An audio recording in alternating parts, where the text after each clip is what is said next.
On this week's show, we're discussing Summer Games Fest opening night, a PlayStation State of Play was dropped last minute again, and Nintendo have released a new console. All that and much, much more in this week's GamerGuild Podcast.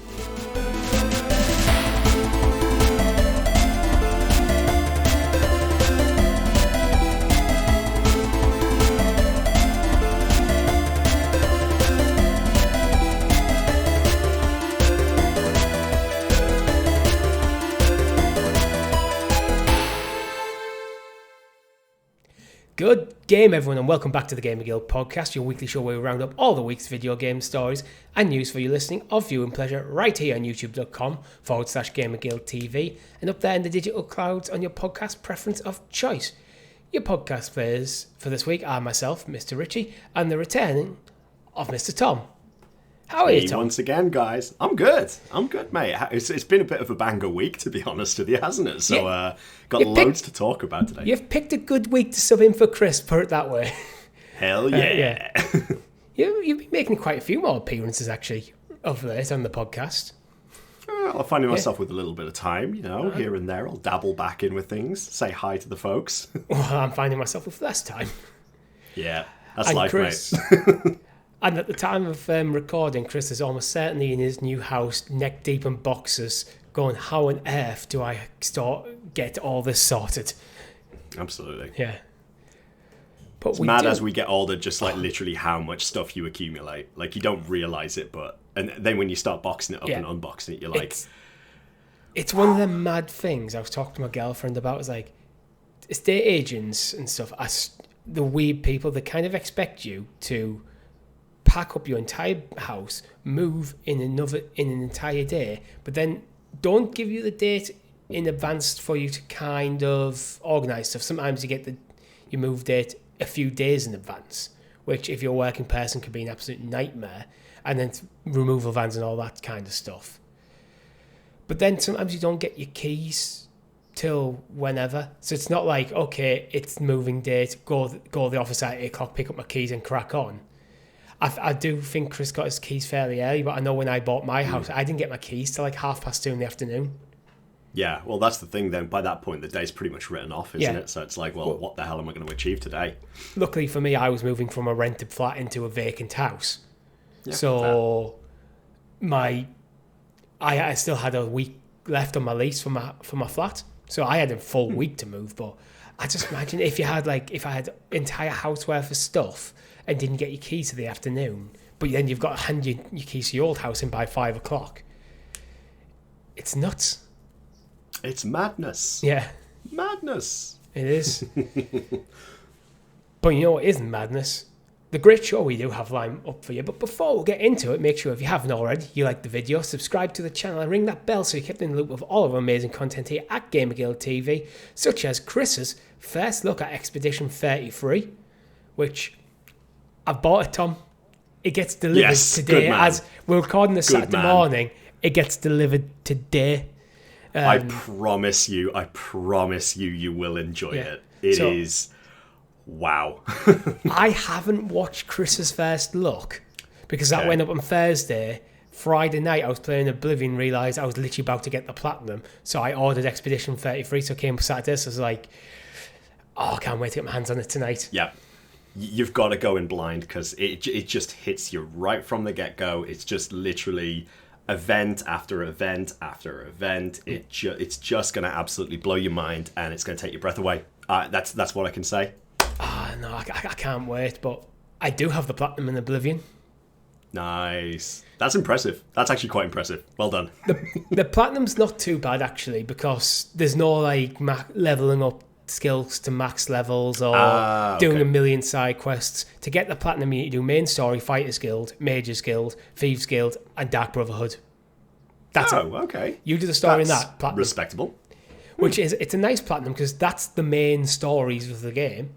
Ticked. Yeah. And then there's still a shit ton of side content, but what I found is with my character, by the end, I did my Thief and Dark Brotherhood in one character, then re-rolled for the rest.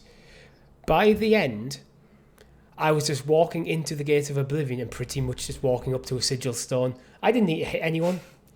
I could just... I was just a mute. I was literally, because I used the Atronach sign, so I had immediately 50% spell absorb, and then I managed to acquire like another like 50% plus spell resist and all sorts of stuff. So any time someone casts a spell on me, my mana just went up. I think it's the one thing I'd always have to say about Oblivion is that the systems can be broken a little bit, can't they? If you play it just right. Yeah, I wasn't trying to break it. This is all stuff I found organically. I wasn't doing like a spiffing Brit thing where I was trying to find it. But then because I was wearing heavy armor, most hits just bounced off. Nice. Occasionally I'll just use a heal. So I made myself a new spell that just did a lot of healing over time. So I could just cast that and not worry. It was just like, just walk through, hit everything. I'll have that. Sigil Stone, thank you very much. Nice. Well, definitely when you're playing Expedition 33, think about how things like modifiers stack up as well. So, as well as the weapons that you equip, you can also equip things called Pictos, and Pictos will add they'll add things to your stats, but they'll also have some sort of special effect along with them. It might be something like you gain your attack damage is increased by 50%, but you cannot heal. Think about how those stack together when you find another one that does like 15% and another one that does 20%, for example, because you get some crazy numbers after a while. It's just that exponential kind of like build. Oh yeah.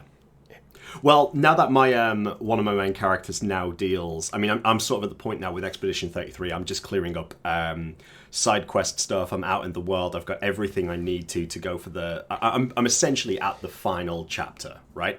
It's one of those points where if you think a la Final Fantasy VII, where you have to go and fight Sephiroth for the final time, it's one of those points where you have a destination to go to. You know the final boss is going to be there. Do everything else in the world before you get to that point. That's where I'm at right now. Oh, you're at the point of no return, basically. Yeah. Essentially, if I go to that point now, that's going to be the end of this run. So I can't then come back out to do the other side stuff. But then I've got one of my main characters in my party is currently has a modifier. Without going too much into detail about how the build works, the modifier is basically has the opportunity to 50% of the time either do 50% damage or 200% damage. And with the other modifiers I have stacked on there, if I get the 200% trigger, one of the abilities that this character can use will easily output about 3.5 million damage. So it's very much like a one bow combo, one hit kind of thing right there if I get it right. You know what? So if you do the maths, you're averaging 125% damage with that. Yep, absolutely. There you go. Yeah. Quick math. So yeah, it's a great game though, honestly. Great game. Oh, I can't wait to sink my teeth into it. But you remind me, Oblivion actually has a point of no return. But then you do return. But then you do actually return from it. Nice. Oh, okay. Like, you get a point where you're going into Mankar Cameron's like own personal pocket version of Oblivion, and goes, and Martin's like, make sure you've got everything you need because you won't be able to come back. You do that bit and you just come back, and it's like, oh well, I've got the next chapter, but literally the next chapter is just the end of the game, but you do come back. Fair enough. But that game is a buggy mess. And it wouldn't be a Bethesda game without it being. It's a buggy mess. I have horses just spawn. If I fast travel to a city, walk out the gates, there'll be a horse. It's not my horse. I don't own a horse. There'll just be a horse. Every single time. It crashes a lot. Okay. You walk into a room and things just fall off shelves. Hey. Just like real life. Yes, yeah, just like real life. And it is a mess, but I still loved every minute I played. Yeah. It's part of the charm of Oblivion, yeah. I think. I think it's just part of the charm of Bethesda games in general. Whether it is, the remake or not, it's part of parcel of what an Elder Scrolls or a Fallout game is, isn't it, really? It is. I'm not letting it off because, for me, remasters shouldn't have the same issues as the original version of the game. Okay. That if you're remastering a game, fix the problems. I feel like they've introduced new problems. Nice. But I don't know why it crashes all the time, but if you are playing Oblivion, think about it. Make sure you have quick save set keybound. I have quick save set to down on the D-pad and quick load to left on the D-pad. Just so it's, if you do something significant, hit it. Because the game will crash. There you go, folks. It's one of Richie's top tips for you right there if you're getting into Oblivion Remastered. Yeah.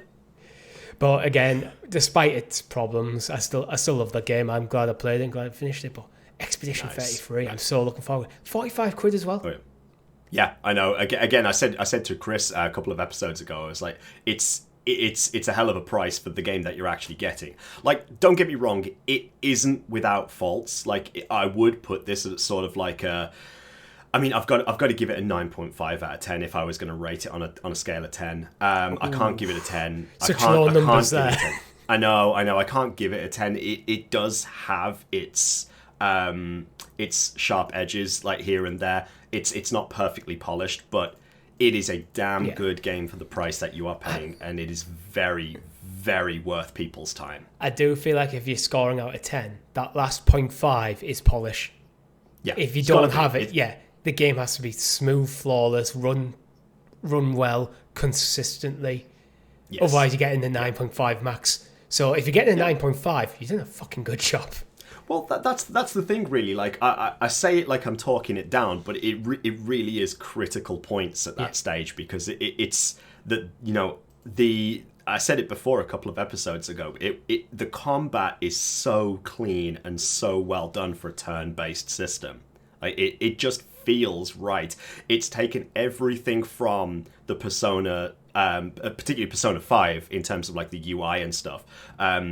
Added in with the way that the camera angle changes when you navigate between menus, just to the feel and sort of like the almost like the chew, like the bite from the hits of weapons. It just feels right, and it's just made better by playing on PS5 with like that haptic feedback on the controller too.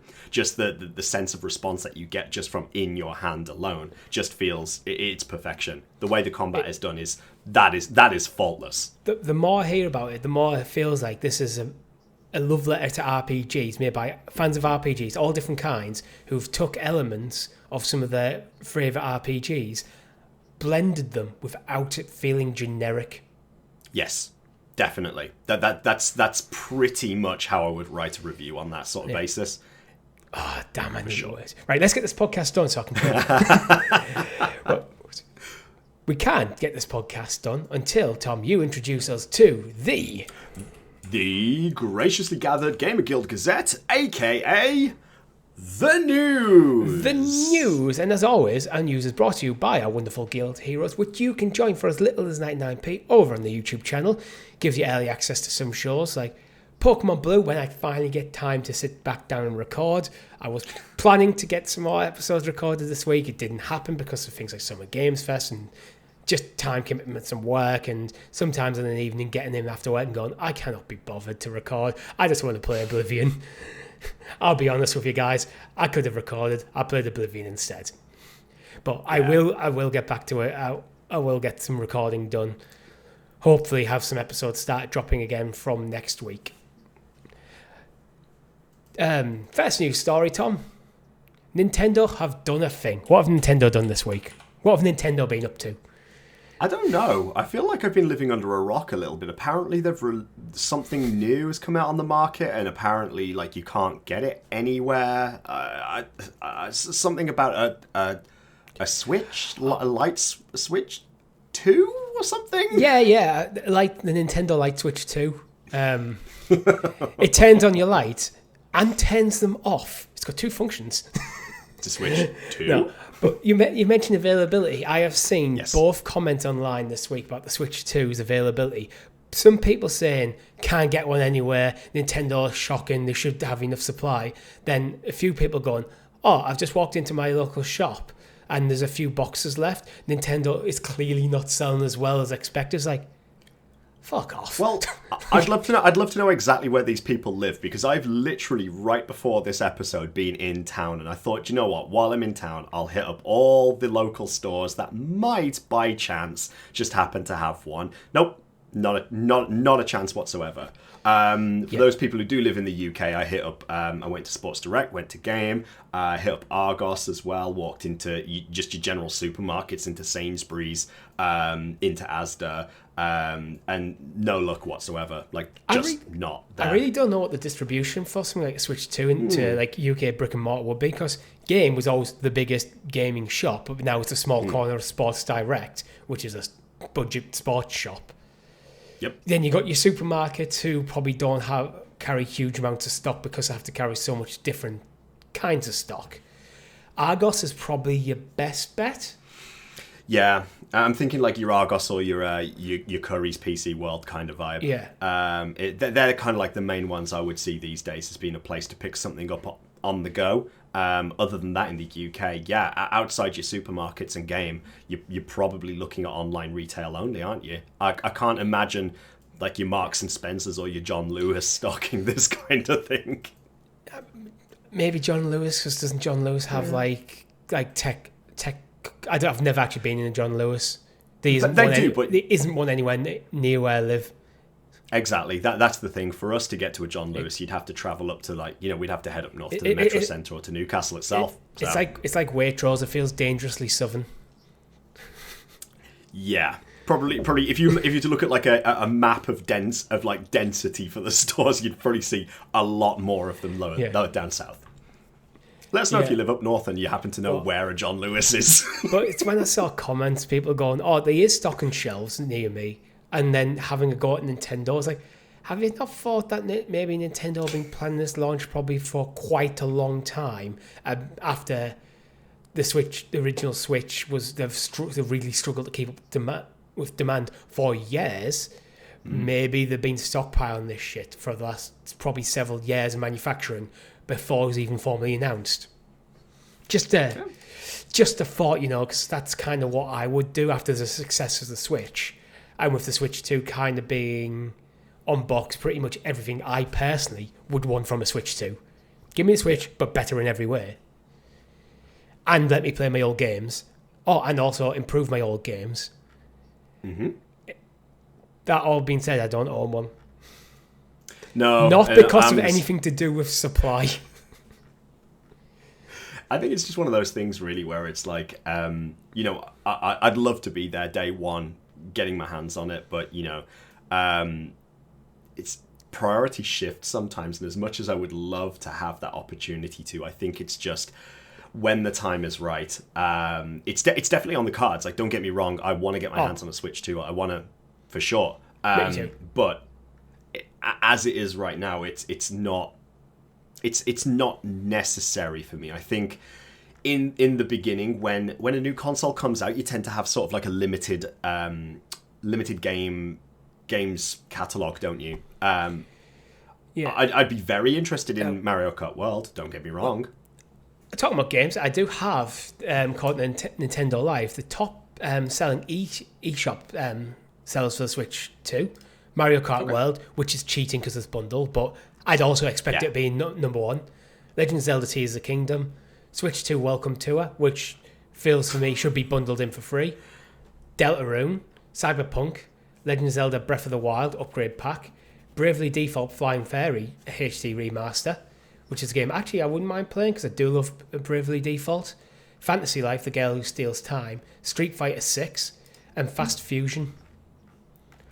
I'm actually outraged that the Welcome Tour is on that list at number 3. I'm actually quite outraged by that, because I already think it's an absolute slap in the face that they're charging you for it. And not only that, but you actually need to have all of the accessories, like every single accessory that is currently available for the Switch 2. Yeah, in order to actually complete the Welcome Tour, you need to have all of those accessories. You can't actually use all of the content of a fucking paid game without having them. That wouldn't be a problem for me. If the game was bundled in, it's a tech demo for the Switch. Guess what? Sony, not always the greatest when it comes to consumer-focusing ideas. Astrobot's Playroom, bundled in. Here you go. Here's a free piece of software to show off our hardware. That's what Welcome Tour is. this is the difference, I think, sometimes between Nintendo and, yes, I know Nintendo have their place in the gaming world, and yes, it might be, it is my personal opinion, and it might be quite controversial, but I do think that Nintendo tend to be the grubbier sort of like money-grabbing kind of... They're the Apple of the video game world. They are. They're very much it's like, no, this fanboyism, is our baby. Yeah. Yeah, exactly. Closed ecosystem. It's... I'm not. I don't like Apple for that reasons. I don't like Nintendo for that reasons. But there again, Nintendo software is usually so amazing. They kind of get a bit of a pass, where Apple's software tends to be worse than Android. So you're paying more for less. Yeah. I have to bite my tongue a little bit because I'm sort of of this mindset at the moment that I think, while I kind of agree to an extent that Nintendo should be given a pass on some things, I feel like in this day and age, especially with what Microsoft are doing, with trying to put things out everywhere, and Sony being a lot more accessible in terms of those free bundles, like getting the Astro's Playground and so on. I do think Nintendo need to. Oh yeah, well I'm totally calling them out for Welcome to it not being bundled in. It should just be bundled in. But there again, their business department will turn around and call me an absolute idiot. It's the third highest selling game on the Switch 2. Yeah, that's the Mario bit that pisses Kart me World, off. which is bundled in, and Legend of Zelda Tears of the Kingdom, which I guarantee, which is the upgrade pack by the way, which I can guarantee a lot of people are using to put this thing through its paces. Let's play a game I played on the previous Switch. Let's see how it handles on Switch 2. It's the perfect test case. But how many times do we say that, like, when they pull stupid shit like this, that people need to vote with their wallets and not actually buy? And then you see lists like this, and you see the upgrade packs on there, and you see the welcome tour on there, and you think, oh, for fuck's sake, guys. Again, really? It's kind of my point. People are voting with their wallets. They're voting against us. They're voting the wrong way with their wallets. Yeah. You're doing democracy wrong. No wonder we live in this world that's currently going on out there outside the game ecosystem. Do democracy how I tell you to do it. Fucking hell. Oh, that wasn't an expected deviation. But mentions the reason I personally haven't bought a Switch 2 has nothing to do with demand or the game library, because the game library is decent. I could go back and play with Zelda with the upgrade, buy the upgrade pack. In fact, I think with Switch Online, you do get the upgrade packs for some games anyway, which I do have Switch Online, so I have all that background. Bravely Default, I've said it would be interesting playing. It is a remaster, so it's not a high priority, because I do have it on 3DS. Mario Kart World, I'd have an absolute blast playing, and I do intend to get it because I didn't have Mario Kart 8. I'm the one person in the world who had the Switch and didn't have it. Wow. Yeah. I'm impressed that you've managed to avoid it that long. Yeah, Cyberpunk, I'm not interested in the Switch. I've got it on PlayStation. I know CG Projekt Red have said the best place to play it mobile is on the Switch too. I'm calling bullshit. I reckon the best place to play it would be something like a Steam Deck or PlayStation Portal or something.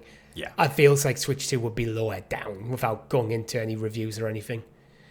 I'd agree with you on that. The other reason I'm not buying a Switch 2 is literally I'm going to play Expedition 33 next, so I don't necessarily need a Switch 2 now. And I also said, and I'm holding myself to this, I hold my nerve so much this week, and I'm not buying a Switch 2 till I sell my house. And then my treat to myself for selling my house, I'm going to buy a Switch 2, but then I'm going to have to stockpile the rest of the money because eventually I want to invest in my girlfriend's house. Yep. So that money I get from selling my house, a little bit's going to Switch 2, the rest is getting banked. Oh, isn't it hard being an adult sometimes? Yes. So my treat is the Switch 2. So that's why I hold my nerves like, I don't need it now. I know I want you can get it eventually. Yeah. But yeah. That's it. Be a big boy, Richie. Be a big boy. On next week's show, Richie gives us first impressions of the Switch 2. I can see it. No, I'm gonna hold my nerve. Chris might give his first impressions of the Switch 2 because I believe he has bought one. God damn it! Of course he has. I don't know if it's got delivered or anything. I haven't spoken to him in a few days because he's been moving. So we'll see more there. It might be a surprise drop for both of us then, as well as everybody else on the channel. Yeah, but from what I've read in terms of reviews of the Switch 2, I've not seen any surprises? The only surprise I've seen is the fact that it doesn't seem to be... Again, I feel like I'm being really negative here. First of all, yeah, the majority of the reviews out there is that it is great and it feels really, really good. But the packaging I've heard is not excellent. I've heard that for some interesting reason, they've packaged it screen facing up with it right by the edge of the thin cardboard on the top. So I've heard that some units are getting damaged on delivery because of that. I've already seen a few smashed screens, dented screens, dead pixels, and so on. So I'm kind of thinking, oh, here we go again.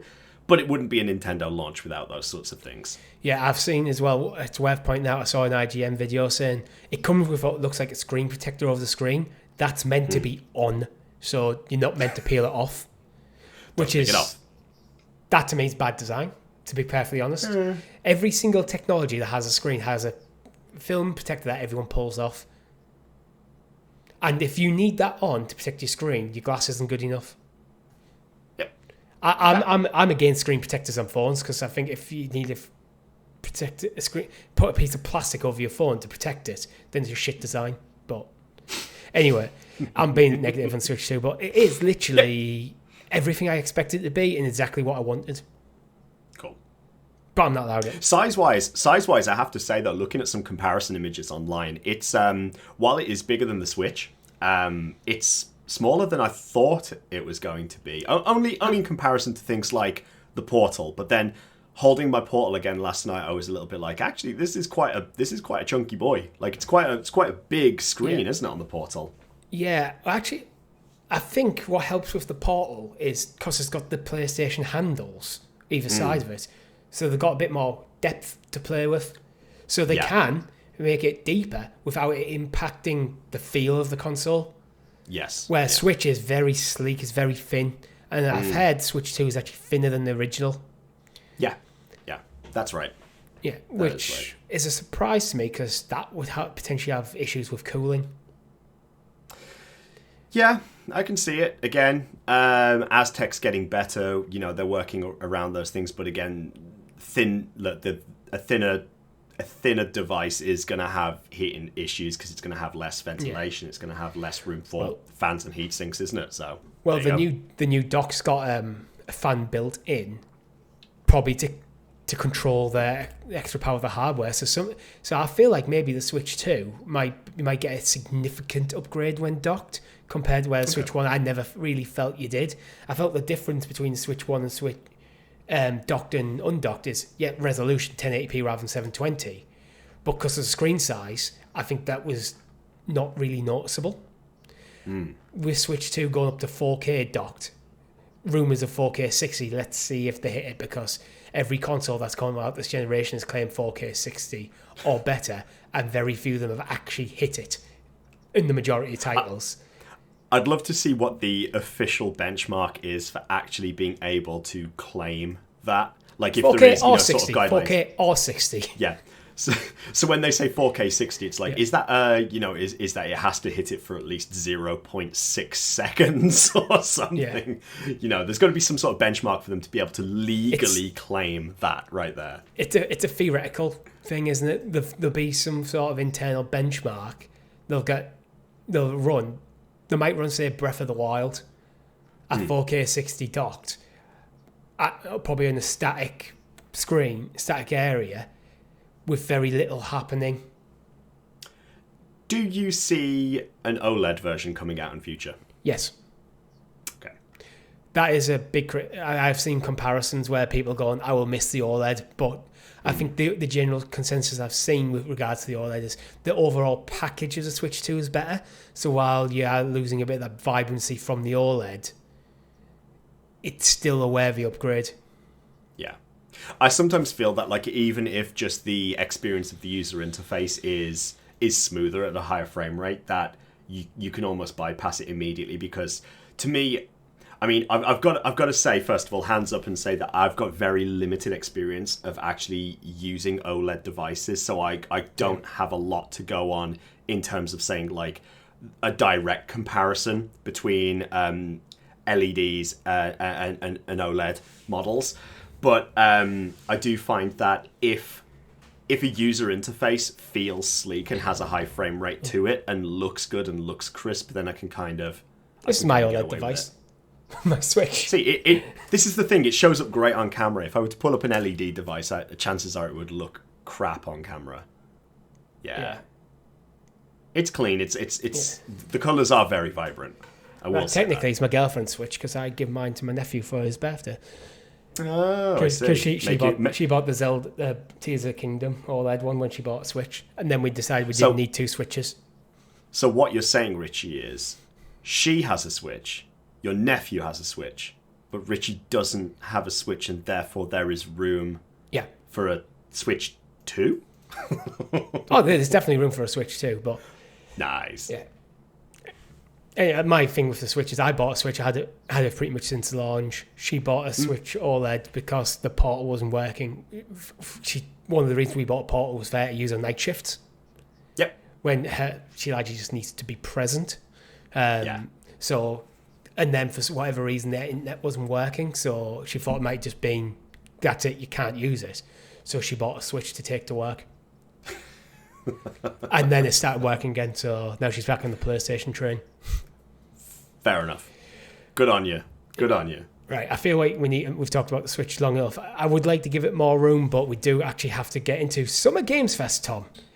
Wait, something else happened this week? Yes, just quite a few things happened this week, to the point where Xbox is going to happen last week, but we're not covering it because at the time of recording, it's not their showcase. I think it's something like 9 o'clock in the UK on the Sunday, which doesn't really give me any time to edit this after. So we'll be covering that next week.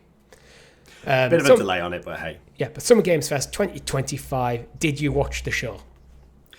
I did. Now, I spoke to you on the pre-show before about the fact that, I mean, it's been a rough week for me in terms of sleep and so on. So I went into this quite hazy. I think I would use the term to describe how I was feeling at the time. So I actually sort of put the Summer Game Fest on, sort of laid back, went horizontal, started watching it, and I kind of fell asleep about 2/3 of the way you went horizontal. Never go horizontal. Yeah. Woke up to Jeff's sultry tones though later on in the night. You gotta be done. Gotta be done. I didn't watch it. Okay. I've spent Saturday morning going through pretty much all the write-ups for every outlet I can find, watching the trailer, so the pick of the bunch. I'm not sure where you want to start. I've got a huge list of games in front of me. Okay. Where would you like to start? I think, taking a look at it, there's a few games that were announced that I feel like we could touch on later. There's a few I won't say gloss over, but we can touch on very briefly. I think for me, one of the first ones that I would want to start off with, just thinking about the kind of vibes that me and Chris have, and Rob as well, actually too, is I want to touch on the new strategy game that was announced, the Game of Thrones War for Westeros, because that very much felt for me like a game, like a Battle for Middle Earth type title, which really, when I saw this game being announced and I saw what they were going for, I felt like the time is right. That I know Game of Thrones has been sort of, it's a little bit done, it's a little bit back in time. Yes, we've got House of the Dragon that's going on TV at the moment, but this is the first Game of Thrones game, besides the Telltale game, where I actually genuinely felt like this is something I want to experience. A real-time strategy game set in Westeros where you can play as one of the factions and you can create your own story and your own experience of the story of A Song of Ice and Fire. So you could play, what they showed in the trailer was, they showed the battle between Jon Snow and the Night King, but a completely different turnout, with the Night King killing Jon Snow at the end of it and turning him into a White Walker. It's just one of those things where I just think, you know what? You could have these real good approaches to an alternate scenario for the story, when we all know that everybody sort of screaming at George R.R. Martin about, finishing the story, finishing the books and so on, which I don't think is ever going to happen now. The show is over. We got an ending that people weren't happy with and so on. So here's the opportunity now for you to create your own experience, your own story, the way that you want it to be. And I love a real-time strategy. I love it. Bring it on. I feel as well like the IP lends itself quite well to a real-time strategy. Your hero units jump out straight away. It's the Starks, you're going to get Jon Snow. Lannister's going to get Jaime Lannister. Absolutely. You're going to get Drogon if you go with the Targaryens. Then you got the Night King. Because I do believe the White Walkers are a faction. They are a playable faction. Absolutely. And it does look like your kind of classic Age of Empires, Battle for Middle-earth kind of era real-time strategy, but with modern sensibilities and lots of characters on screen. Which sometimes that was one of the things, if you go back and play like the old Age of Empires where you get you can only have 80 units. It's it doesn't feel like a lot. But what I like about it is I like the idea that you can choose how you want to play the game. So you have got your factions that you can pick from, but you can go through the process of either working solo, or you can work with other people against opponents, or you can suddenly switch and become a traitor and start attacking your friends as well. But I just love the idea that it's not so much grand strategy to an extent. I like the idea of a grand strategy Game of Thrones game as well, where awesome. You can sort of because then you get the more diplomacy elements and research elements in there rather than just straight up war simulator. But I do love the idea of building your barracks, building your houses, building your units that you need to go through, and going through the process of building your army up before unleashing them on whoever you're playing against. Like that to me is the idea of with the Targaryens. I love the idea of being able to get dragons, for example, and being able to unleash dragons, as well as having your archer units, your mounted units, all this sort of stuff. Give me that. It's perfect. I feel like if they nail the gameplay and the balance between the factions, this could be one of them games. It could be. It's not going. I don't think it's going to be groundbreaking in terms of it's going to Game of the Year contender or anything. But this could be a game that in 10 years' time they still bring out DLC for. Yeah, and I'm hoping that they do add something like for the PC in particular, mod support, absolutely, because we all know that user-made content is the thing that literally will make or break these games, really. Yeah, because yes, the gameplay can be great, but it's that longevity, isn't it? Mod support, getting people to be the ability to make custom things like custom campaigns, completely overhaul textures, do whatever they want, can really cement a community around a game like this. Because what if you want to know who will win between the Dothraki and Star Wars, the clone army? Let people not that into the game. Might be a bit one-sided. The clone troopers probably won't hit anything. And the Dothraki would charge him. Yeah. But no, it's a game that I feel that I would be very much interested in playing this. It's been a while since I've played a good real-time strategy that isn't a remake of an Age of Empires game or going back and playing our classic, War of the Ring type stuff. That's Battle for Middle-earth.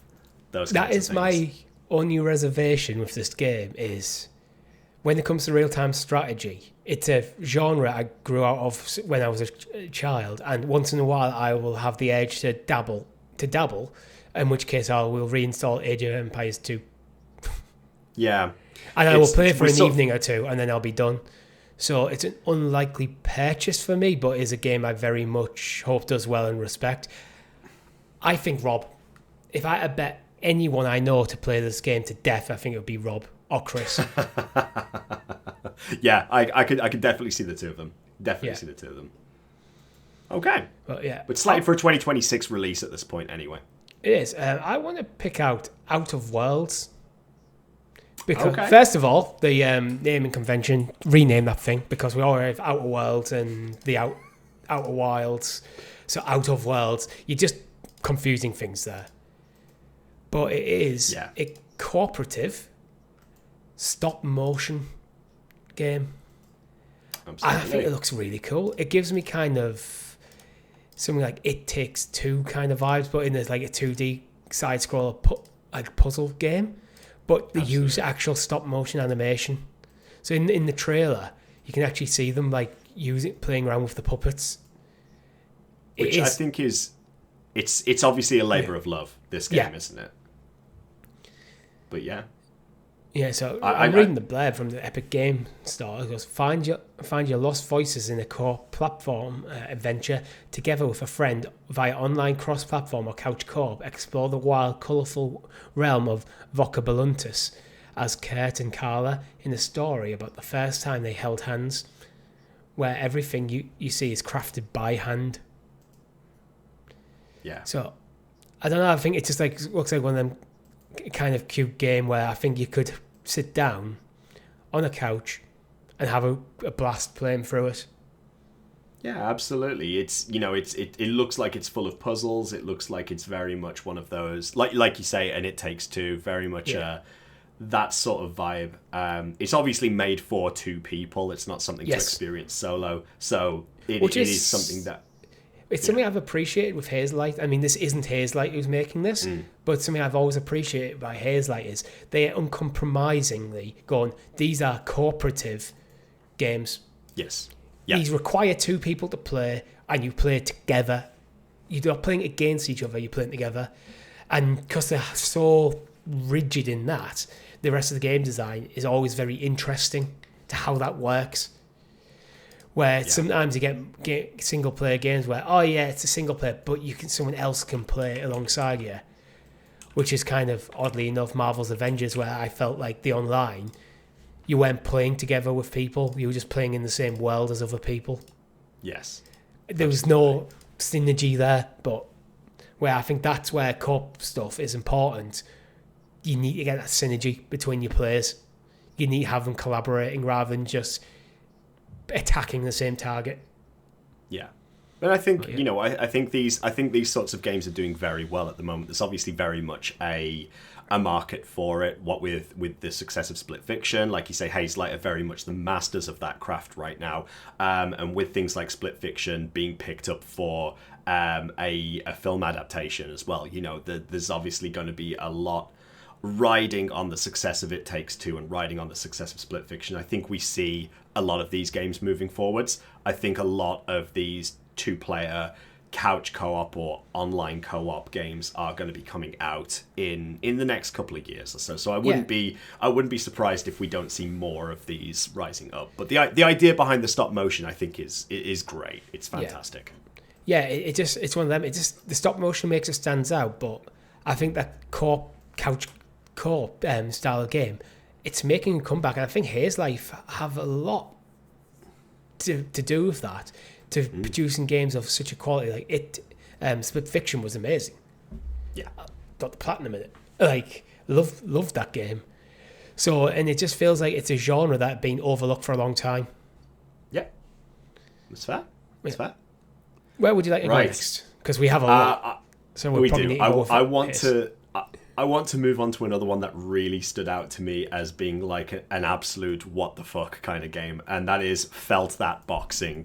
From the moment that Jeff started mentioning the idea of Muppets being used in a gaming, it's this is a game that I looked at and I just thought, what the actual F is going on here? It very much seemed like, it's obviously very much pitched as a comedic boxing type game. Its description is that it is set in a world where the charm of furry puppets collides with the fury of boxing. You play as a puppet called Fuzzy, is his nickname, and he's looking to raise money to save his orphanage where he grew up. It very much gives me the vibes of like the classic Punch-Out games, but with a really crazy sort of Muppets twist. Like, what else can I say? It's very much like that first-person boxing type game. I have no idea how this is going to play. I have no idea what to expect from it, but it looks great. It looks like it's literally live action footage, every single part of it for using Muppets. Yeah, what else can I say about it, really? I think you muted, Richie. Yeah, if they made this into a horror-themed, Souls-like, roguelike, it'd be the most Jeff Keighley game ever. But, it's one of them, you can tell Jeff Keighley willed this into existence. Like, I want a game about Muppets. Muppets are going to fight, and I've got a feeling it'd be absolutely hilarious. Yeah. It's not going to take itself too seriously. I feel like it's going to have those sorts of like high on life vibes, you know, that level of comedy where it is very in your face humor. Probably, I've got feelings it's not going to be as irritating as Justin Roiland though, because his humor can be quite irritating. I feel like this is going to be one where, you're going to clearly find there'll be a puppet who's fallen on hard times, probably doing some hard drugs or something like that. There'll be a scene where somebody's... You reckon they got hard drugs with Muppets? I feel like they're going to do it. I feel like they're going to go very much down that sort of adult humor sort of vibe with it. Akin to a Team America sort of level of humor, or like a South Park level kind of thing. I don't know. I just get that vibe. That vibe. Right. I'm looking at the Steam store description. There's a mature content description from the developers on it. This game contains stylized violence in the form of cartoonish boxing matches, includes some mild to moderate profanity, and explores adult themes such as death and abandonment through a darkly comedic lens. Sensitive topics like adoption and orphanage life are presented with a satirical humour that may not be suitable for all players. While there is no sexual content or graphic depictions of violence, the tone and subject matter may be considered mature. Okay, so we're not going to go down the sexual content part. No. All right, okay. But yeah. I'm still holding out hope. It's a strange thing for me to say, but I'm holding out hope. There we go. I'm going to jump to Ill next. Okay. So, Ill is a realistic first-person action horror game that takes you into a dark fort overtaken by mysterious entity, unpredictable monsters, a visceral dismemberment system, and realistic physics create an atmosphere of relentless terror. To me, it looks like quite similar to a Resident Evil if they went a bit more grotesque. Yes. And also leaned into the first-person shooter genre a little bit more. It definitely gives up that vibe. It's obviously It's meant to be a first-person horror, but blast the shit out of these. You described it right. They're aberrations. They are grotesque. They are ultra-violent monsters in a way, really, aren't they? Yeah, it's very body horror, isn't it? Like, yes, absolutely. Lots of gore, I imagine. Like it says, visceral dismemberment. I feel like it's going to be one of these games where there'll be a lot of blood, a lot of limbs flying, a lot of things being destroyed. It looked gorgeous, though. Oh, yeah. God. Not in the case of, that's pretty. It's like, in terms of like the performance and like the quality, it really looks up there. It looks like the environments are very much... just handled very, very well. Things from like the destructible walls, things like objects being crushed and knocked off walls and knocked off shelves. Even just like the lighting effects and the effects of the guns being fired. Those sorts of things just look very well polished.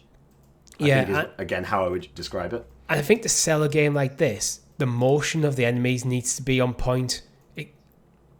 Because you want that smoothness in the motion to make it feel like real and visceral. Yeah, absolutely. It's one of them where I'm not usually one where says every game needs to be in 60 frames per second, but I feel like this game needs to be, cause it's quite a realistic art style to it.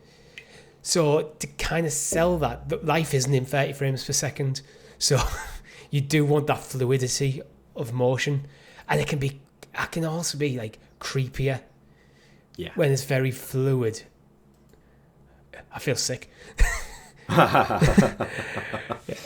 Where would you want to go next? Flipping on a complete 180 and going to something that looks a lot more lighthearted, a lot more relaxed in a way, I suppose. And also going back to the two-player co-op adventure type stuff is a Lego Voyagers game that's coming out. Lego Voyagers. Absolutely. Published by Annapurna. There were quite a few Annapurna games I actually noticed coming out. Made by Lightbrick Studio. From the makers of Lego Builder's Journey comes a new two-player co-op adventure about friendship and play, where two friends make it their mission to rescue an abandoned spaceship. They embark on a journey beyond their wildest dreams. And I have to say, this game looked cute, it looked fun. You play as two 1x1 Lego studs with a little eye on them. And it looked like the kind of Lego game that I feel I've kind of been looking for a while, particularly something that I could see myself playing with my son in future, where these two studs, you can roll around, jump around, bounce around, you can pick up loose Lego pieces and snap to them. Being a 1x1, you can just click into a piece, and then that piece becomes an extension of your body, which you can then click onto something else, and then you can start building up and take those parts and use them to navigate through a level. So let's say you've got a bridge that's broken, you could take parts that you found, build a little platform, either build yourself a bridge or build yourself some stairs that will allow you to jump across. I can see you being quite creative with this and quite, having to think quite logically at the same time in order to be able to get you through these levels.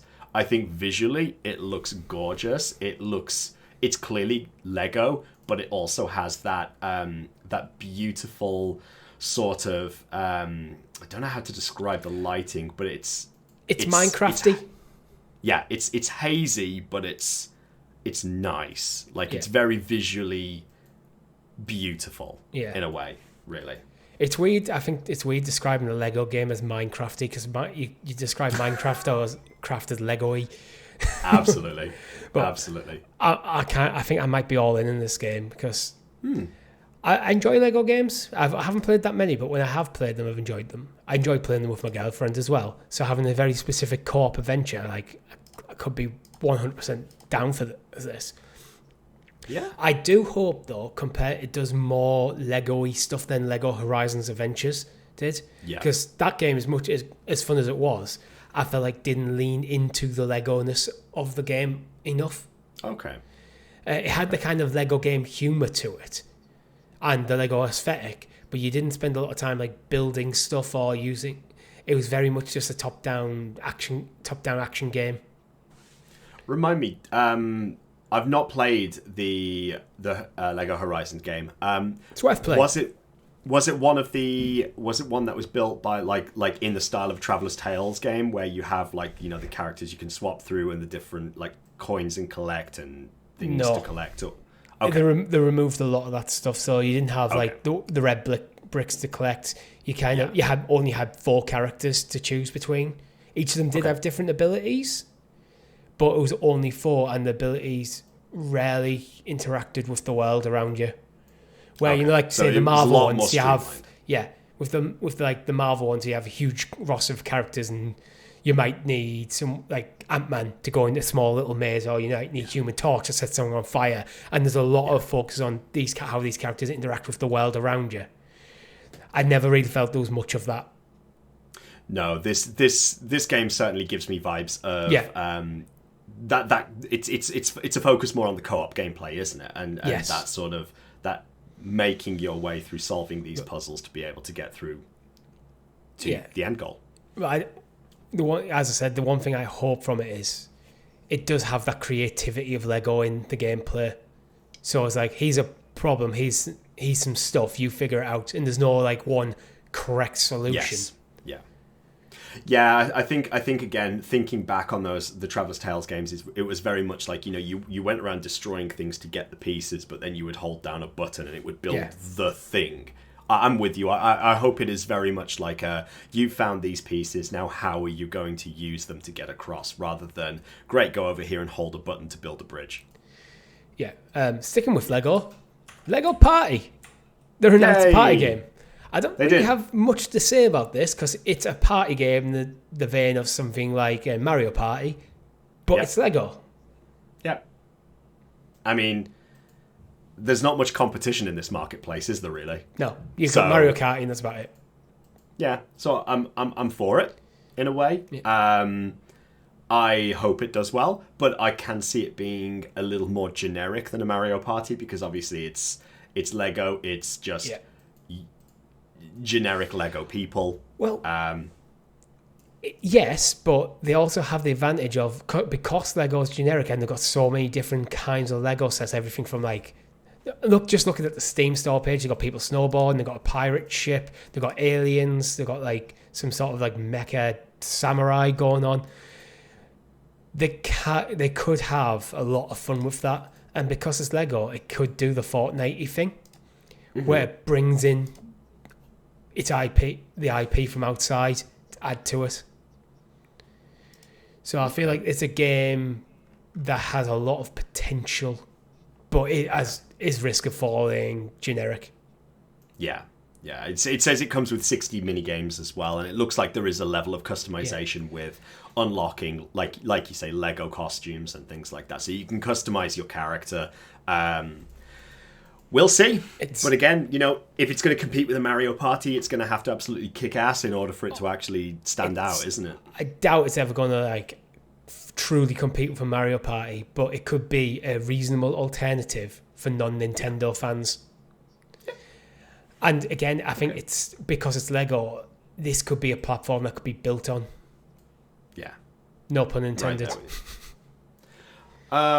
Moving on, I'm going to change over to looking at Mortal Shell 2, I think, next. I'm going to start looking at these through the logical order that we've got them written down in the document here. So, Mortal Shell, game that came out quite some time ago, essentially falls into the Soulsborne sort of genre. It's an action RPG, very high stakes combat, very much you kill this thing or you die, simple as. Mortal Shell always fell short of the Soulsborne, like the Dark Souls quality in terms of the way that it played, but it was still a good game. Mortal Shell 2 looks like it's actually going to build on that. It looks like there's a lot more focus on the particularly in the animation. It's very stylized. It's very much along the lines of you can see it alone just by looking at any of the footage that it looks very much like a Dark Souls, like a Bloodborne. It's obviously very inspired by that. It's something that I think, again, its success is going to come from how well it actually stands up to an Elden Ring in this day and age as well, really. In a very increasingly crowded genre. There's the kind of Soulsborne action RPG style, but then you're giving it a gritty fantasy thing in there as well. Yeah. That is like half the games coming out right now. Yep. Oh, and it's got horror elements in there as well. It's literally kind of it's one of them. In theory, this should be the most like geisty game ever. It should do well, but as someone who's not a fan of the genre, to me it looks just like another game and like that. So I think the biggest difference I can see is the gunplay. That's the only thing when I'm watching the trailer that kind of jumps out. It doesn't look bad in any way, shape, or form. Yeah. But there again, I was talking to my girlfriend about this. When there's like certain genres that you're just not interested in, it does every game, and it seems to come out looking very similar. Because my eye isn't tuned into that style of game to know what's special about this particular game. Yeah, I can agree with that, and that comes from somebody who is interested in these kinds of games. I think at the moment it runs the risk of becoming very oversaturated, and I think as a non-fan of it, it is very saturated. Like every game, like nowadays, I'm double checking: is it going to be Soulsborne? If it's an action RPG, is it Soulsborne? It's just something at the moment that I feel like. I'm getting tired of it to an extent, and I say that with a little bit of a heavy heart to it, because I love the Dark Souls games. I find them fantastic. I spent a lot of time playing Sekiro, even to the point that I have to admit on the podcast that Elden Ring is a game that I've bought but have played very little of. Oh, I've took down the first boss in Elden Ring. I have just not found. I've not found the energy to want to play it, because I think I'm just too overexposed to it at this point. That's my thing. When the more we watch these things, it's what gets me a bit negative, I think, on the Soulsborne genre, because I do respect it. I just know it's not for me. Is it feels like almost every game that is like a fantasy action game is now going the Soulsborne route, and I just kind of sat there going, and another one. Yeah. And it is a shame. I always try to champion diversity in games in this channel. So there is a place for Soulsborne, there is a place for Battle Royale, there is a place for extraction shooters. But it gets frustrating when almost everything comes out is either survival horror, roguelike, Soulsborne, or games as a service. And then it's difficult. Yeah, it's just difficult because we're at a point here where I think that it's the current a lot of safe games trend. Yeah, it is. It's safe trend. It's what's putting money in pockets, isn't it? And it's becoming less about the craft and less about the the creativity, and more about, well, this is clearly done well, so let's make our iteration of that. I think this is why we're starting to see again another trend towards remakes and remasters once more, because rather than creating something new into that saturated marketplace, it's let's go back to what's being done already and repackage that and resell that. Yeah. And I feel like that's what's kind of hitting the industry to an extent, is it's kind of killing that creativity. It's maybe not killing it, but strangling it, making it die a slow, asphyxiated death. Yeah, it's like, I think on the back of Skyrim, everything went big open world, sandbox RPG. Yeah. And then that genre very much felt overly played out. But then it's, as other genres have took the precedence, like things like Oblivion and Kingdom Come Deliverance 2 have had room to breathe and to really shine this year. Yeah. But anyway, that's a bit of a rant. Yeah. Well, not so much a rant, more as an explanation of why I have a rant in me about it. I want to move next to Chronicles Medieval. Good. Because it is actually an open world action sandbox RPG. Yeah. But despite the fact that it was narrated by Tom Hardy, which, fair enough, it looks gorgeous. It does. It really does. It gives me vibes of games that I actually really love, like Mount & Blade. So those sorts of games where you create your own story, you sort of determine your own path by like recruiting people and going out and conquering and building up your own little army, fighting for land, making your own glory and so on. I'm hoping it is, but it also looks like it has inspiration from Total fighting War. games like Total War, even mixed with things like For Honor, where you have very much like stylized combat in there too. Yeah. I like that they've taken what looks like, particularly from the dev blog that they posted, that there is real inspiration here from people using medieval weapons and fighting and sort of motion capturing what the actual combat styles would have been like when you're holding a giant great sword or a flail or something instead. Yeah, so the blurb is Chronicles Medieval lets you step into a vast, dynamic medieval sandbox, create your character and forge your path from rags to riches, engage in intense combat, fight for land, glory and legacy, and lead massive armies in epic large-scale battles. So it does seem to be more focused on like armies battling each other, with you being a character on the battlefield and probably impacting decision-making, probably the leader of the army, rather than more like in Oblivion where you play your character. Yeah. So it's very much, like I say, it looks like it takes inspiration from systems from games like the Mount and Blade franchise, where it is, recruiting, training, leading troops into epic battles, commanding historical units like English longbowmen or the devastating French cavalry, issue orders and fight alongside friends in custom battles. Adapt, react, and execute. That's what comes from it right there. So it's almost like a mixture between, excuse me, that Total War, Chivalry, Mount and Blade sort of package in a medieval Europe. It's that kind of category of games like Mount and Blade. Yes. Yeah, there's some Total War elements in there. And it looks like they've kind of tried to be true to medieval history as well, in terms of how the battles kind of play out. Maybe not necessarily in terms of the story. Yeah.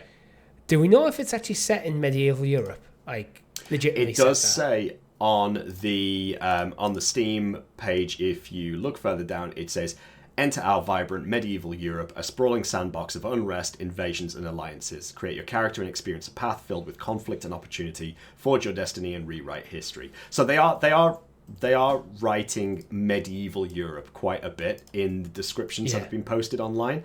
And it is directly referencing English longbowmen, French cavalry. So it does look like it is going to be set in a sort of real world. Now, whether that is going to be based on historical maps or whether it is going to be a sort of, alternate universe version of Europe with English factions, with French factions, with Germanic factions, and so on as well. Who knows at that point, but all signs at the moment point to medieval Europe. Well, it comes out in 2026, so I think this is one we'll probably hear more about probably later in the year, maybe Game Awards, or maybe this time next year. I wouldn't be surprised if we hear about this Summer Games Fest 2026 with an actual date on for later in the year next year. Definitely. We also saw at the Summer Game Fest as well, just a couple of titles to list off just to get through these, because I know we're not going to be able to talk about all of them, are we? We saw more about Death Stranding 2 with a nice little presentation from Hideo Kojima himself, talking about two characters and how impactful those characters are going to be in the story, talking about how they built on changes from Death Stranding in how the story is going to develop further. But as that game is essentially on our doorstep now, I think it doesn't warrant much more discussion, really. Yeah, I didn't want to go deep into Death Stranding initial because it's absolutely stacked. And to be honest, I'd rather focus on the stuff that we don't know much about. Yep. And Death Stranding is pretty much in the news every other week. So, absolutely. Now, one thing, Richie, that I was quite pleasantly surprised about, obviously seeing this at a previous event was mentioning Sonic Racing Cross Worlds, but now actually seeing some of the additional racers that they mentioned coming out for this. So they're now showing that the Sonic Racing Cross World is now going to also have a season pass with collaborations with other game franchises as well. So once the game comes out, you are going to find that as well as the Sonic characters, they announced at Summer Game Fest that you'll also get Hatsune Miku, you will get Joker from Persona 5, and you will get Ichiban from Yakuza Like a Dragon as a character for free post-launch. So it looks like, as well as being a Sonic game, they're very much diving into that Sega and expanded universe type stuff, because they also announced, as a special announcement at the end, that you're also going to be getting Minecraft characters as part of a season pass as well. So lots of opportunity for them to open this quite wide. It's obviously looking as another competitor to your Mario Kart. Sonic has been doing racing games for a while now. They've obviously not taken over in terms of it, but it's still fun. It feels you know what I'm saying? Yeah, it feels like the Sonic games have always been quite fun, but they haven't quite nailed what makes something like a Mario Kart or Crash Team Racing special. Yes. It feels like you got Mario Kart and Crash Team Racing at the top tier of kart races. Then maybe you got like Sonic underneath it, and then you get into the dross. Yeah, absolutely, absolutely. The potential is there. I just find it weird. The thing I find weird about a Sonic racing game is when you see Sonic in a car. Yep. He can run faster than the car. Yep. But I used to love. You know what? You know what has an absolute banging soundtrack? Go on. The game's kind of shit, but Sonic R. I used to love Sonic R. I used to love it. I used to love that game. Objectively, the game's terrible, but I used to love the game, and the soundtrack is fucking banging. It goes harder than it needed to. Nice. I like that. Yeah. Code Vein 2 is another one that got announced. Mm-hmm. Do you know anything about Code Vein? Because to be perfectly honest, I don't. No, it's annoying because it was one of these games that actually I remember being interested in it when it first came out. I recognise the name, but yeah, but I don't remember why in particular I didn't go for it. It's very much that sort of it's stylized anime in a way, isn't it? It's that sort of like Japanese RPG, not JRPG, but more like an action RPG, very anime inspired, but it also looks like it's very much got that. Yeah. Again, I want to lean towards that darker sort of universe vibe to it. Yeah, it definitely does. It definitely has got that.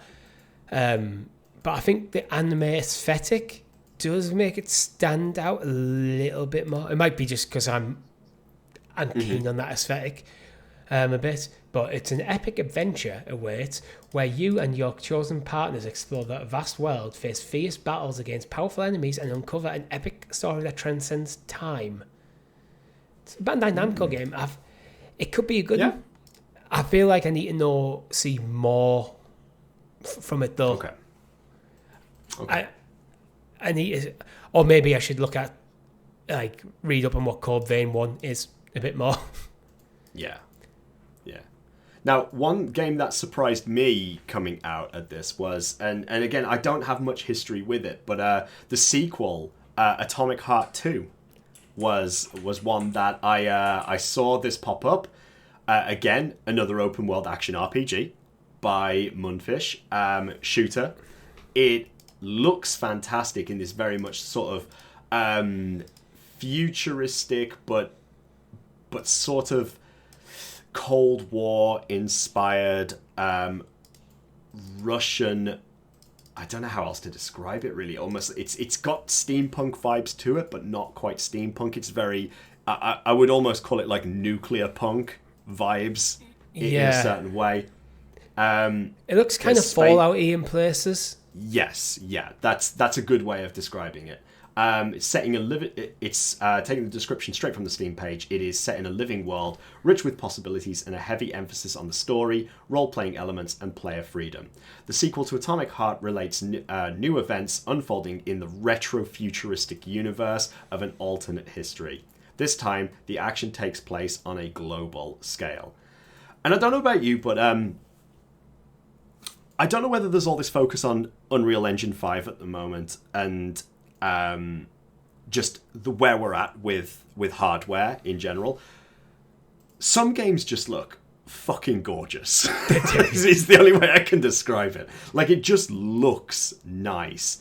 Now, like I say, I have no experience whatsoever with Atomic Heart, so I can't say, the game came back out in 2023, so it's only been a couple of years, but it looks like it's got that, like you say, Fallout, Far Cry springs to mind as well, the vibe, BioShock sort of vibe to it, in the sense of how the gameplay actually functions. You have typically you have your weapons, you have some form of power and ability to use at the same time. So actually, the more I'm talking about this, the more I'm actually thinking it does give me more BioShock vibes, just in the way that it seems to be playing.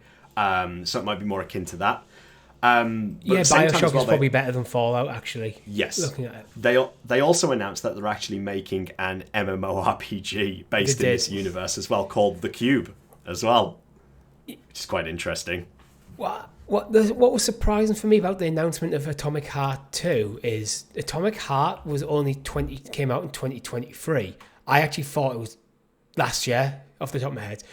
I remember covering it. We must have covered it on X Pass.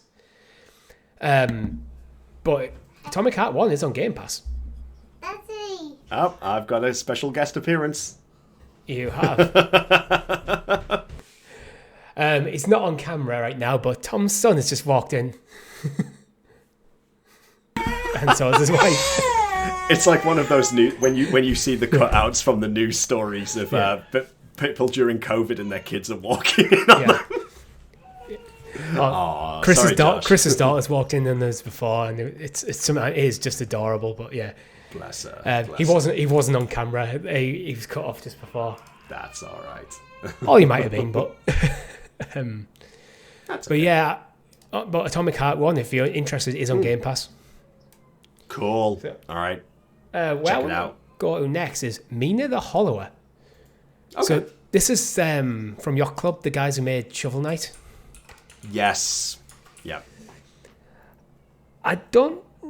It has some. I'm watching the trailer, and there's some scenes remind me so much of like a Legend of Zelda, like a Game Boy Legend of Zelda in the art style and the way it plays out sometimes. I never played Hollow Knight, but do you think this is Yacht Club going, right, we've done their kind of side-scroller action game. What we're going to tackle next, we're going to do more of like a Zelda, an more open world action, like top-down action game. Yeah, it's interesting, isn't it? Because it very much leans heavily into that sort of SNES vibe in terms of the user interface, the pixel art style, and so on. It's I have to say though, it looks very reminiscent of those styles. It looks like it's done very much with good, in good faith and in good sort of representation of it. I think sometimes you see games that try to buy into the style of being retro and using pixel art, but they fall shy of the mark. This seems to very much look like it is a game that is meant to be released for Super Nintendo. The features on the Steam page say hauntingly authentic 8-bit visuals. Yeah. It feels like this, if it wasn't for in widescreen in 1080p in like 16:9, it feels like this could be playable on the Game Boy, classic Game Boy. And I think that's where they've nailed the visuals.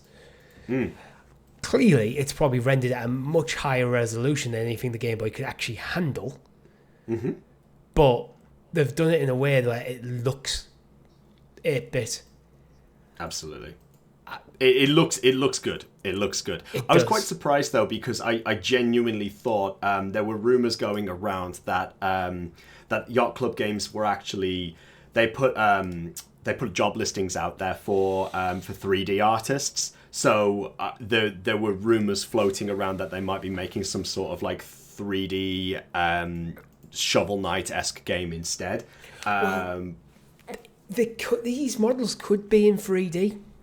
They look like sprites, but in the same way as Square doing their 2D HD stuff, which are kind of a combination between sprites and 3D models. Some of the things in the world could actually be 3D models, but the way it's playing out, so instead of like having that full smooth 360 like turning cycle, if you have it in kind of like fragmented, so you can only maybe turn like 20 degrees or something at a time, but it's actually a 3D model. It's just gone snapping. Yeah. So that might be a way of getting the full 360 or every different, instead of having a million different sprites, you create a 3D model. So at certain camera angles, which is fixed to, looks like sprites. Yeah. But so it looks a great game. Yeah. Just I think it's going to be another game that for me is going to be in my library. I'll get to it when I get to it. Sorry, Yacht Club. It's up my street, but it's not very far into the streets, so to speak. Really. Yeah, it's on my radar, but it's not an immediate purchase. But it is out on the 31st of October this year. Yeah. So it must be pretty much ready to go at this point. We also had a shadow drop. We had Lies of P Overture DLC. which, you know, it has been shown off before, but to get the shadow drop at Summer Game Fest, it wasn't a real big surprise in terms of something that couldn't have been predicted. But it is something that, again, you know, as somebody who loves the Soulsborne genre, the Souls-like genre, I have not yet played Lies of P, but now to also have the opportunity to play it and the DLC, I'm very much interested in that as well. So yeah, I've also beat the first boss in Lies of P. Nice. Which is on this channel. Yeah. There you go watch it. That's how it goes for me with Soulsborne games. I'll play the first boss on the channel if I feel like for content, and then I'll go, nope. Not again. I feel like as we're going through this, I'm just now starting to appreciate how many games were announced at Summer Game Fest, because when I was watching it, I did kind of feel a little bit like we're glossing over some big stuff as well, like Jurassic Park World Evolution 3 was announced. There's new DLC for Hitman World of Assassination where you can hunt the Chief, who is actually played by Mads Mikkelsen in game as well. Nice. And you'll get DLC for 007 First Light if you do it, I think within the first month. There's loads of other stuff, so we do really need to wrap up this section because otherwise we'll go forever.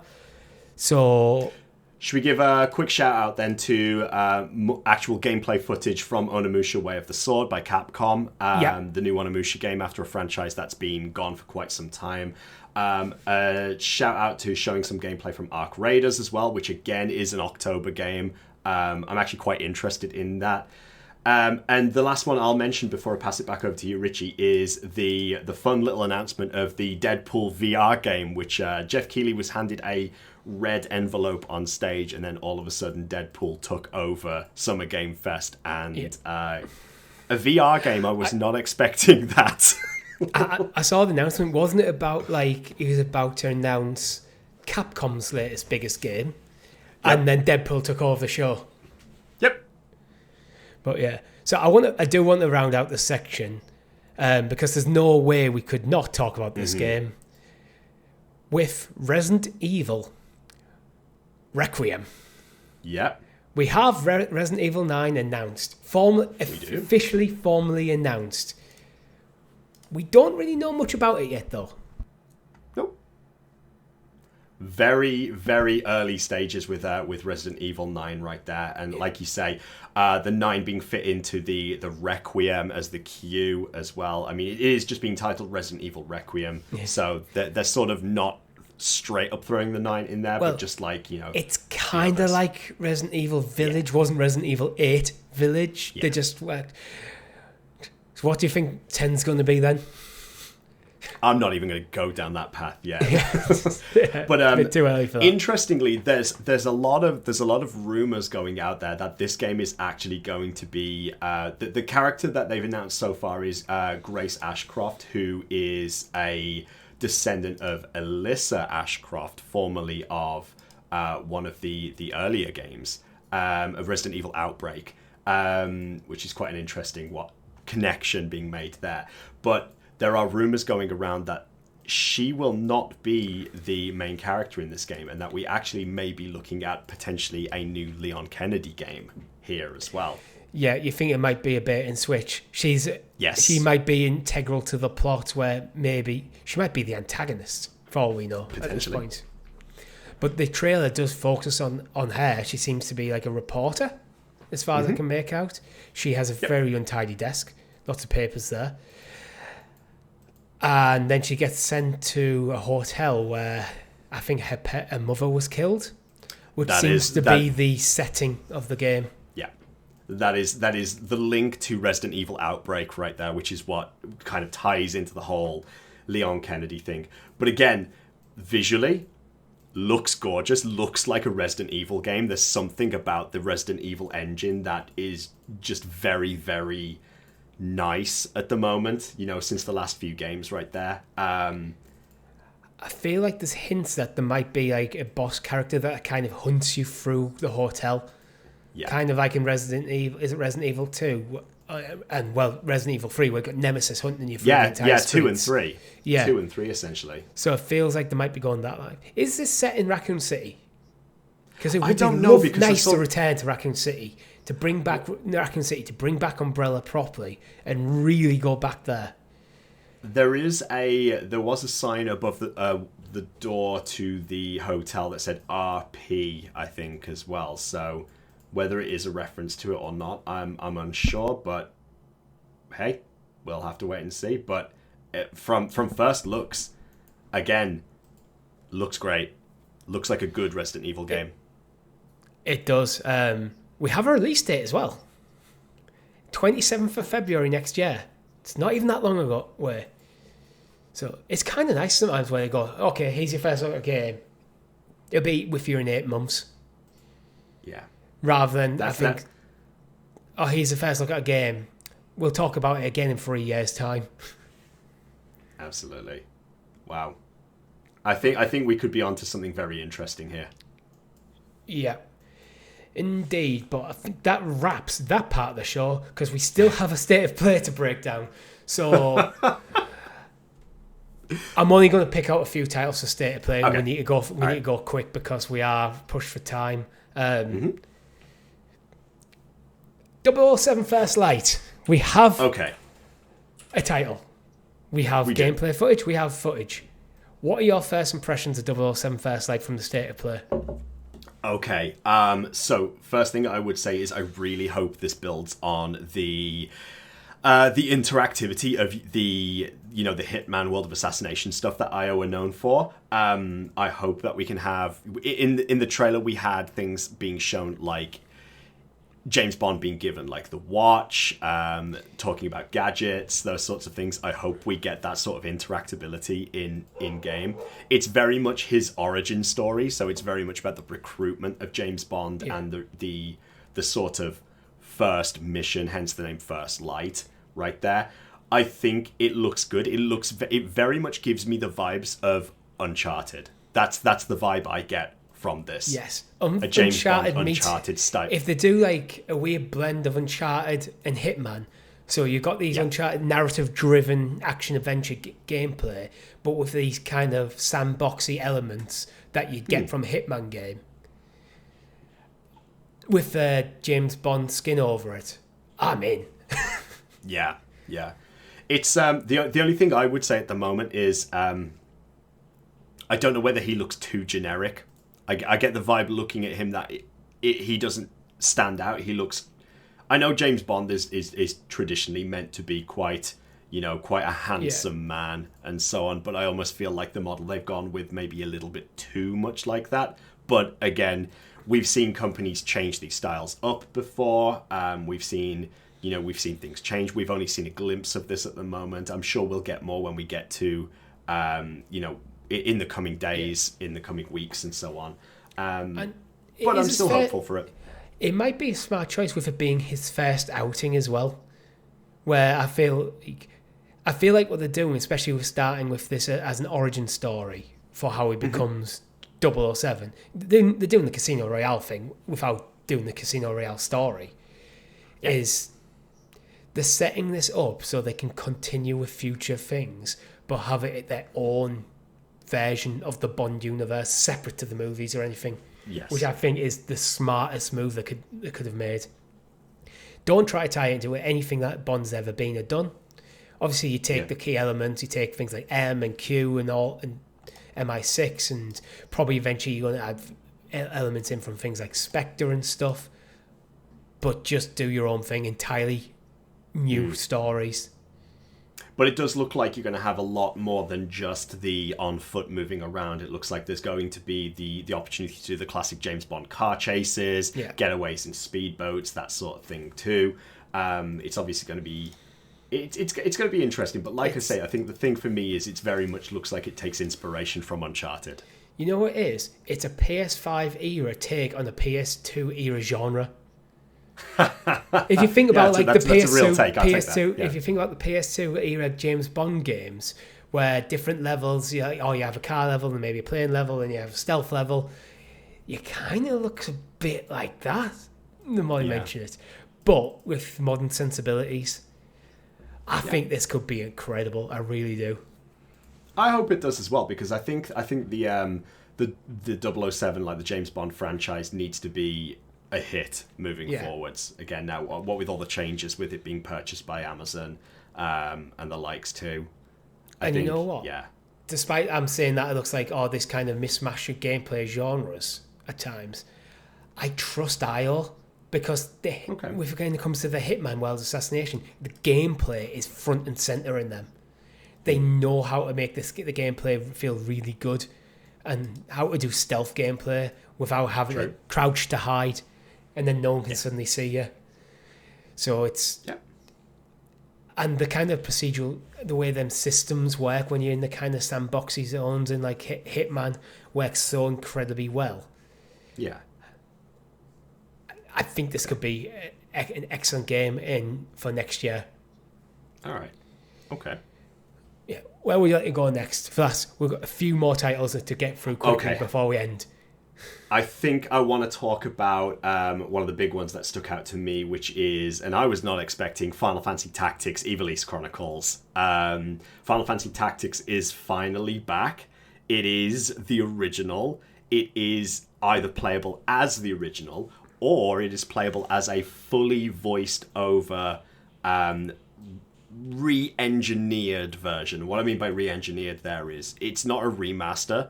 They have changed the graphics, they've changed the user interface, they've changed some of the interactability to it, but it's still the classic game. If you've not played Final Fantasy Tactics, it is one of the best Final Fantasy stories, hands down, but it is a very different gameplay style. So if you're not used to those sorts of, I guess by these days it's like you'd be comparing it more towards like an XCOM. But it is a classic take on that with the moving around of a chessboard type grid. But it's such a detailed character system with jobs and so on in like the different roles you can have within it, and it's a hell of a story. I always kind of think of like it's Square's take on something like a Fire Emblem. Yes, that's right. That is where I would put it. I've never played either, but. Okay. It's a game I'm interested in because I've not played a single Final Fantasy Tactics game before, so I am glad it did jump out. I'm glad that's returning, but it falls in the category of I don't know when I'll play it, but it is out on the 30th of September. This is the one that I would say is the Tactics game to play. It is the original. It is the tried and true. It's the one that inspired the Tactics Advance and the Tactics Advance 2, etc. I will be playing this for sure. Like, this is definitely a game I will be playing. It feels like a great Portal game as well. Yeah, exactly. I think that's what I'm thinking about here. I think it would do well on a handheld device. So having the Portal now, I talked about on the previous episode about how much I'm in love with that game, that device. I know. I listen to the episodes like, yes, it's great, isn't it? 100% sold on it. You know what? Your use case is very similar to my own. Yeah. Sat on the couch with your wife while she's doing something else.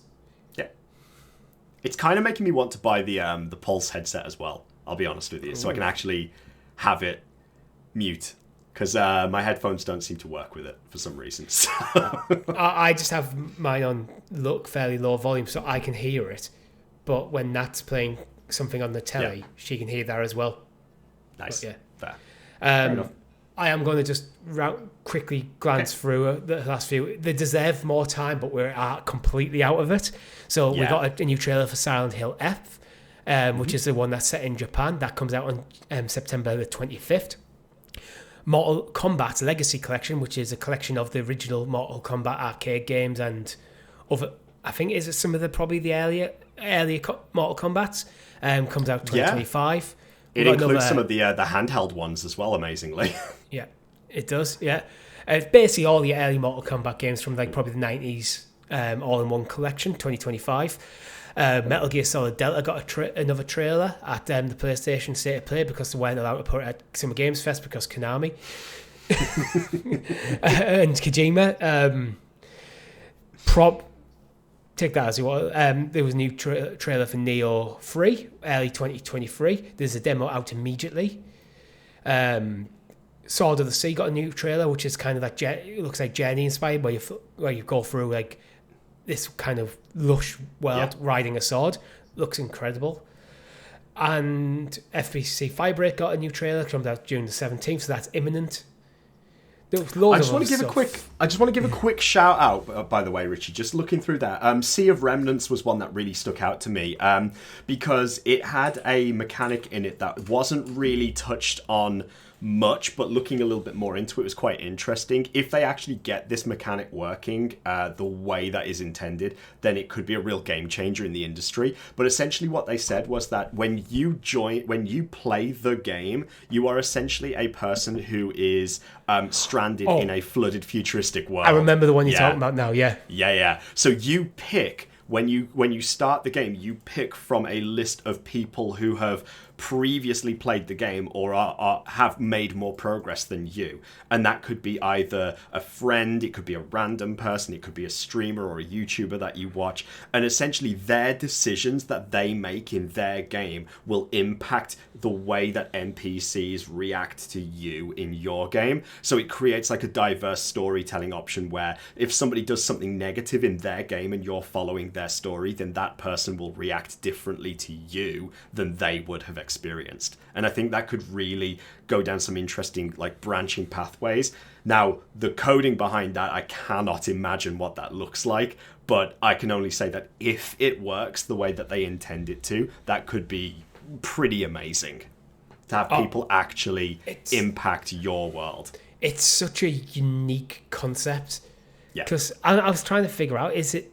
Because it's listed on Steam as single-player MMO online co-op. So you can play this game on your own. So you could be playing this game, Tom, on your own. Then I jump in and go, oh, Tom started playing this game. He started playing 10 hours ago. I'm going to jump in. And I follow in your footsteps. Yep. Theoretically. Or we could play together. Yep. It's such a unique concept. I really do hope they nail it. Because I don't know anything that's done something like that before, where it's not like we are having to play together. You can play separately, so you could have your story, I can have my story, but part of your story impacts how my story played out. Absolutely. It's mind-boggling stuff. It's something for me that really flagged up from the state of play that I want to have on my radar. So I just thought I'd throw that one out there quickly. Yeah. We did get an announcement that Ghost of Yotai will have a gameplay deep dive in July. No further date was announced. And this is the point where I fell asleep. I fell asleep watching it. That's a shame because the Marvel Tokon fighting game is actually really fucking impressive. A 4v4 tag team fighter akin to something like a Marvel vs. Capcom, or it's made by the guys who made Guilty Gear as well. But it's very interesting that this game has been announced when we have Riot are due to release their 2XKO 2v2 tag team fighter. The people who made League of Legends making their own, League of Legends fighting game. And now PlayStation Studios and Arc System Works have now announced a Marvel fighting game, which looks really, really, really impressive. And it makes sense with Sony having purchased Evo, like the main fighting competition, and having like ownership over that now. To have a game like this announced at the state of play, is very, it's very timely to it, and it makes sense why they closed with this game as well. You're muted still. It goes nicely hand in hand with the new fight stick they announced, which Project Defiant. It's a wireless fight stick designed by Sony. It's the first time they've done it themselves. And how stylized is that to the PlayStation as well? It looks exactly like a PlayStation 5 accessory. Yeah, it does, doesn't it? Yeah. It doesn't look third party. It looks like it belongs in the family, which is perfect. So I'm not a fighting game fan, but it's just one of them things I think is worth bringing up. Other than that, this week we did have a tech demo of Unreal 4 running The Witcher 4. It looks absolutely gorgeous. It does. The question mark I have over it is that CD Projekt Red have said it doesn't necessarily represent the game itself. This was them kind of having fun with the tools. Basically. I'm very, very paraphrasing this for time, but watch the videos, make your own judgment, but have that in the knowledge that the game is probably not going to look that good, because this wasn't designed to be how the game would actually end up. This is like the theoretical best they could do. Yeah, absolutely. With that is all we have time for this show, but we do like to round out the show with this game in this day in video game history. So starting on June the 7th, Tom, does anything jump out at you? Oh, okay, right. So the first one that stands out for me is 25 years ago to this day, Vampire the Masquerade Redemption. Vampire the Masquerade series I used to play a lot when I was younger, which is it's a random game that I actually happened to pick up. I quite like the Vampire the Masquerade universe, as sort of like a role-playing person and so on. I really liked the idea that you could pick the family of vampire that your character was created into, or was sort of like converted into. They all had their own abilities, their own way that they would interact with the world, and how NPCs would deal with you. For a game that's 25 years old, I was very impressed with it back in the day. And the level of customization you could go through, creating your own sort of campaigns and like you could essentially take the role of almost like a Dungeons and Dragons DM and create your own campaigns for people to play, but set in the world of Vampire the Masquerade. It was a good time. It was a good time. Sounds good. Legends of Mana jumps out at me. I've never played it, but it's a franchise that I'm interested in. Just never got round to it. Legend of Zelda Four Swords Adventures came out on the GameCube, but I feel like the Four Swords ones are kind of a weird fit in the Zelda stuff. And for SEO reasons only, Disney's Lilo and Stitch came out in 2002 on the Game Boy Advance. Nice. Certainly relevant at the moment. Yeah. There's probably a million other games, but that is all we have time for you this week. If you liked the video, make sure you hit the like button, subscribe to the channel, ring that bell to keep in the all fantastic content. Hopefully we will be covering the Xbox Showcase in some shape or form. I doubt it'll be live. If not, it'll be on this podcast this time next week, undoubtedly, because I can guarantee they're going to drop some absolute bangers because we didn't have time to fit it into this show. We'll probably need to dig more into, probably in the coming weeks, what happened in Summer Games Fest and PlayStation State of Play, because I'm sure Chris would want to give his takes and stuff. And there's a handful of games that we didn't even mention. I didn't even mention that Astrobot's got 5 new levels. Yep, that's true. And the controller's coming back. But with that, my name's been Richie. I've been Tom. GG everyone, goodbye. Bye.